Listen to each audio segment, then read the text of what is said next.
22. Love, love, love, 22. Love, love, love, 22. Love, love, love. And this is... So Lex, you can find me at SelectStop.me. Yeah. So Lex.me. Yeah. Love, love, love. You want to love, love, love? First you gotta love yourself. You must love yourself if you're ever gonna get love anywhere else. You have to love yourself if you're gonna get love anywhere else. That's right. You got to love yourself if you're going to get love from anywhere else.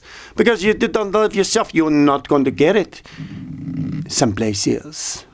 Unless you do something dysfunctional. Looking on the surf, looking for love, no wrong place. Where does that come from? Do you know something? I just keep on talking about this thing about having an appreciation for yourself and loving yourself. It's huge. It's huge.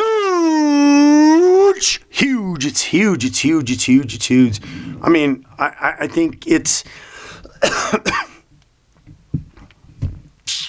can tell you a little, I can tell you from experience for myself, loving myself and appreciating for myself because, as I've talked about it before, being stuffed in a hole as a kid, metaphorically, and then having to dig myself out for so many years I spent digging myself out of that hole, comparing myself to other people, and then coming to the point where I was asking why am I always comparing myself to other people all the time? And I asked myself that question for I don't know how long.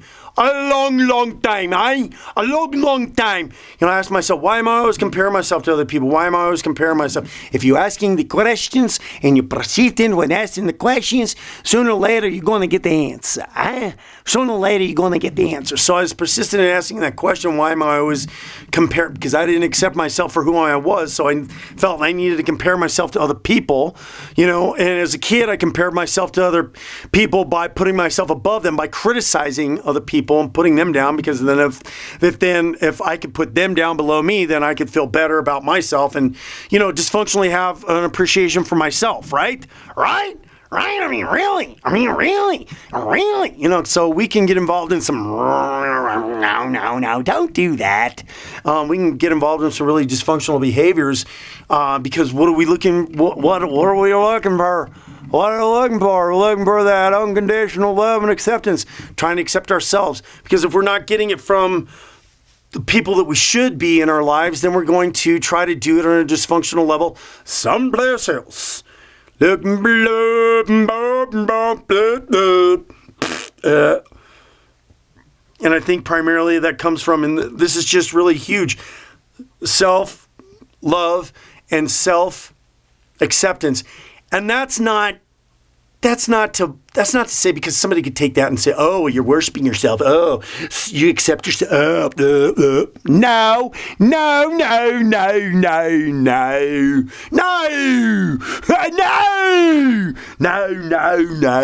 not what we're talking about. No.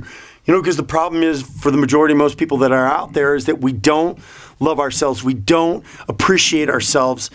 And I mean, people's lives are lost because they are concerned about getting appreciated and accepted by the people that they should in their lives, or their friends, or whoever it is, all these other people. If it's kind of a control thing. I mean, really, we talk, on some of my other videos, like Wisdom Wizard.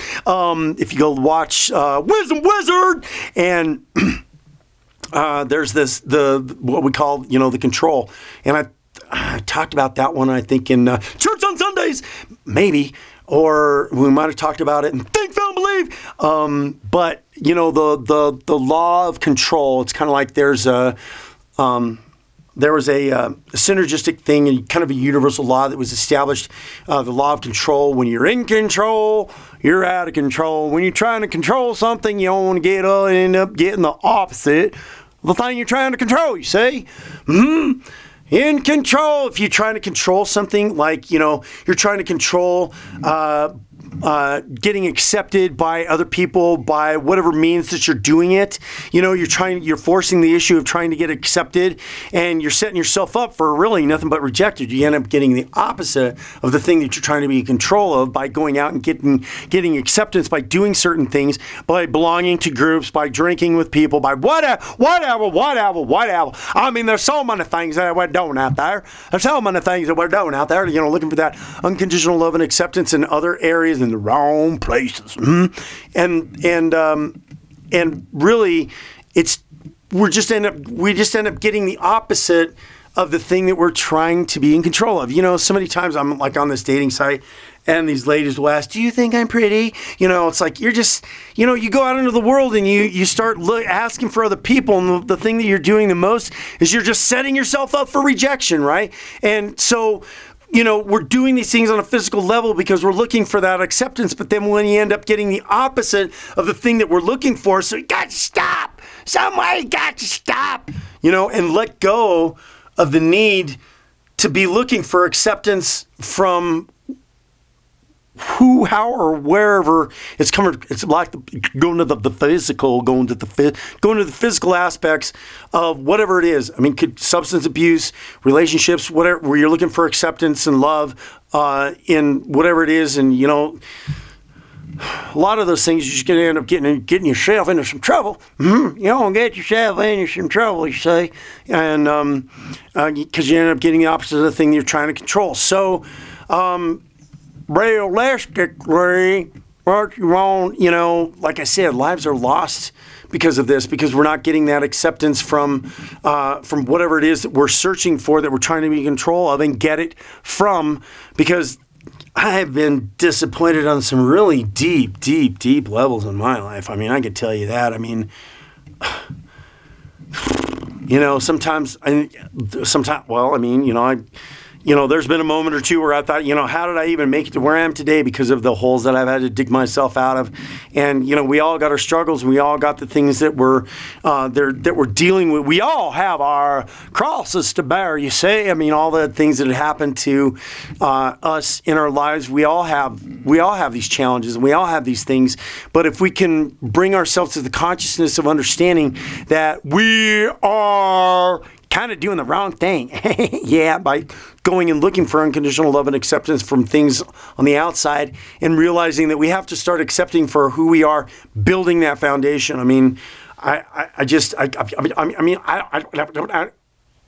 it's critical, it's crucial, it's important to understand and to know that is the thing that you need to detach from the outside and go in, because who you are inside is what's most important. Who you are inside is what's most important. You know, and start with who you are on the inside, accepting yourself for who you are on the inside. Start accepting yourself as a person for who you are on the inside, because I believe, because if you can start accepting yourself for who you are on the inside, then really that's going to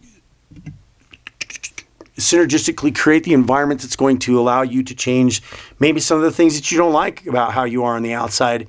But it's never going to happen until you accept and appreciate and love yourself for who you are, the way you are, and how you are. And it starts on the inside. It's got to start within.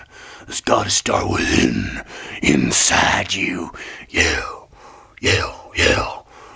It's got to start within. It's got to start inside.